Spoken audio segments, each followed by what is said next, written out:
Olá, boa tarde. Voltamos a falar ao vivo de Belo Horizonte. A busca por desaparecidos por causa do rompimento da barragem do Feijão na última sexta-feira em Brumadinho continuam suspensas por conta do risco de rompimento de uma outra barragem chamada de B6. A população de Brumadinho foi acordada hoje por volta das 5h30 da manhã com sirenes e avisos para deixar as regiões mais baixas da cidade e procurar os locais mais altos. Essa barragem B6 fica próxima da estrutura que se rompeu na última sexta-feira, mas essa barragem B6 ela não tem rejeitos de minério, tem apenas água. Durante a madrugada de hoje, a empresa Vale drenou parte da água dessa barragem para aliviar a estrutura, mas considerou que o risco de desabamento ainda é muito grande. Segundo o porta-voz do Corpo de Bombeiros, Tenente Pedro Ayara, se essa barragem se romper, a água vai levar cerca de 30 minutos até chegar ao centro de Brumadinho. As vias de acesso à cidade estão interditadas e a orientação é para que ninguém vá para aquela região. Ainda segundo o Corpo de Bombeiros, 24 mil pessoas terão de deixar as suas casas que estão em áreas de risco e poderão ser afetadas caso essa barragem B6 se rompa. Entre as áreas de risco está o Parque da Cachoeira. Eu estive lá ontem e conversei com alguns moradores que, claro, estão desolados. Também ontem eu acompanhei a vinda do presidente Jair Bolsonaro até Minas Gerais, que sobrevoou a área afetada pelo desastre em Brumadinho. Vamos ver na reportagem. Na entrada de Brumadinho, a cor do rio Paraupebas indica a gravidade do assunto. A lama de rejeitos passou por aqui e levou embora a pista que ligava distritos de Brumadinho. A barragem que se rompeu fica a cerca de 10 quilômetros de onde estamos. Lá embaixo, equipes do Corpo de Bombeiro e de forças de segurança trabalham nas buscas por vítimas. A casa do José fica exatamente nesta área. Ele conta como ficou sabendo do rompimento da barragem. Fui acionado por vizinhos que tinham rompido esse rejeito, né, essa barragem. Então, aí eu fiquei de alerta. Me perguntaram se tinha perigo. Falei, é claro, porque tem vários afluentes que deságua no Paraupeba. E aí eu escutei o barulho das árvores quebrando, eu falei, é isso mesmo que está acontecendo. Yara mora nesta região há 10 anos. A casa dela fica às margens do rio Paraupebas. Ela conta que nunca imaginou passar por uma situação dessas. Eu acho que isso daí eu pensei que eu só ia ver em filme, sabe? De tragédias como você vê várias, né? E é muito traumatizante, principalmente porque a gente viu aqui um braço para cima, sabe? Dentro da lama, só que estava muito forte o jato e... não sei, não deu tempo de fazer nada, né? E ninguém podia se aproximar também. Não foi só eu que vi, várias pessoas, tá? Foi horrível.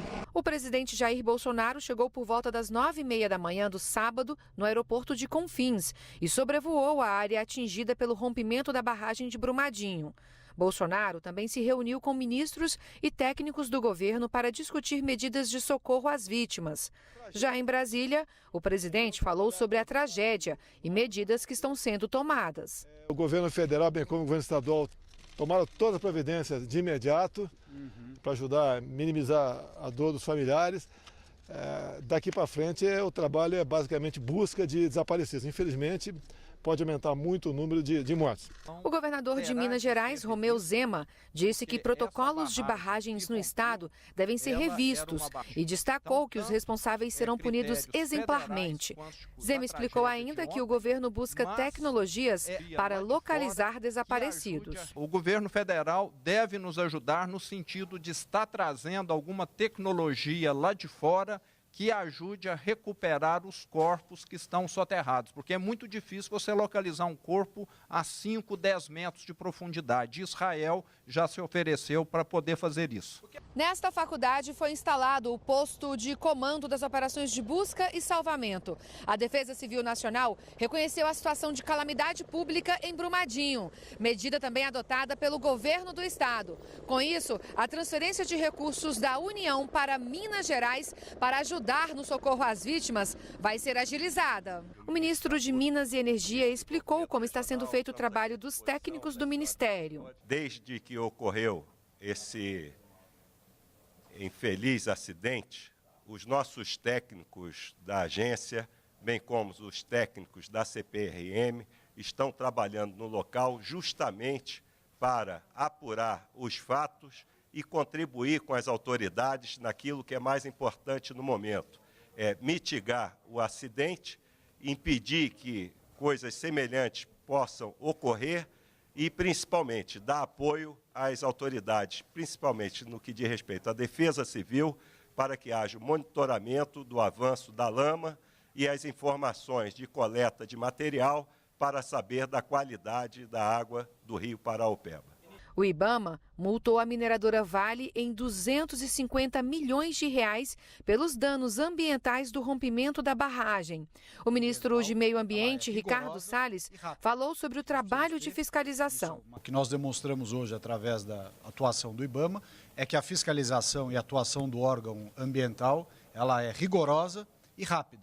O que nós precisamos ter, e isso é uma questão não para este caso que não se aplica, mas para o Brasil, é foco na atuação. Situações de maior risco, maior complexidade, ter a equipe, todas as equipes, nacionalmente falando, de licenciamento ambiental, com maior foco, maior dedicação.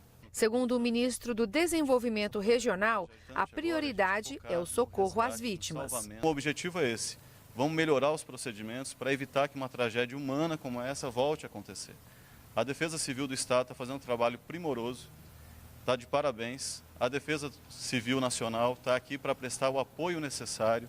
Estamos fazendo um posto de operação de todas as agências federais, justamente para avaliar a questão do fluxo dessa onda de lama, onde vai chegar, se vai chegar até Retiro Baixo, que fica a 300 quilômetros do local da tragédia, se de lá vai chegar em Três Marias, que fica a 20 quilômetros de Retiro Baixo, se essa água está ou não está contaminada. Até agora tudo indica que não, é só a concentração de sedimentos.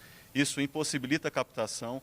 Felizmente, os reservatórios aqui da região metropolitana dão conta, estão cheios, vão permitir que a população de Minas Gerais, de Belo Horizonte e demais cidades da região metropolitana não fiquem sem água. Isso realmente é importante.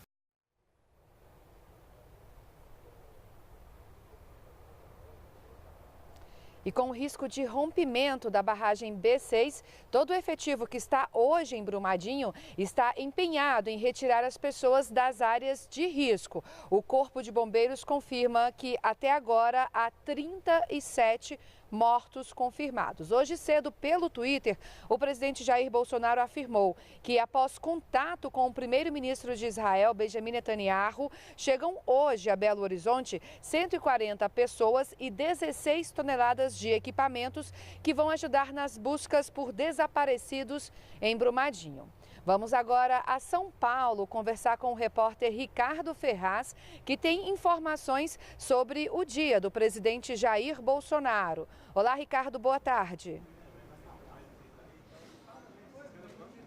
Boa tarde, Luana. O hospital israelita Albert Einstein acaba de soltar o primeiro boletim informando a respeito da condição do presidente Jair Bolsonaro, que deu entrada hoje por volta de 10 horas e 35 minutos desta manhã. Diz o boletim: o excelentíssimo presidente da República, Jair Bolsonaro, deu entrada no hospital israelita Albert Einstein às 10h33 deste domingo, no dia 27. Nas próximas horas, ele passará por exames e avaliação pré-operatória realizada por uma equipe multidisciplinar. Assinam o boletim o doutor Antônio Luiz Macedo, o cirurgião, doutor Leandro Echenique, clínico cardiologista, e também doutor Miguel Senodorglu, que é diretor superintendente do Hospital Israelita Albert Einstein. O dia de hoje está sendo reservado para o pré-operatório. O presidente da República deve receber alguns cuidados, fazer alguns exames, uma dieta especial, medicamentos e também descansar. Afinal de contas, ele vem aí de uma maratona bastante intensa, com uma viagem internacional à cidade de Davos, na Suíça, e também uma visita ocorrida no dia de ontem à cidade de Brumadinho, onde ele inspecionou a barragem que rompeu na cidade mineira. O presidente Jair Bolsonaro deve se submeter à cirurgia amanhã por volta de 6 horas da manhã. Fará parte dessa cirurgia uma equipe multidisciplinar que acompanha todo o caso aqui no Hospital Israelita Albert Einstein. Todo o processo deve demorar cerca de 10 dias. As primeiras 48 horas ele deve passar no centro de terapia intensiva, se recuperando, e durante esse período o general Hamilton Mourão, vice-presidente da República, assume o cargo interinamente. Logo após, assim que o presidente Jair Bolsonaro for para o quarto, ele provavelmente já terá condições de despachar junto aos ministros e aos auxiliares mais próximos, e será montado aqui no hospital um gabinete para que esses despachos e atos do governo ocorram normalmente. Será uma antessala no quarto onde ele ficará internado, e aí estão previstos alguns boletins para informar tanto a condição de saúde do presidente Jair Bolsonaro quanto esses atos de governo. Nós voltamos com mais informações a qualquer momento. Continue a acompanhar a nossa programação aqui na NBR, a TV do Governo Federal.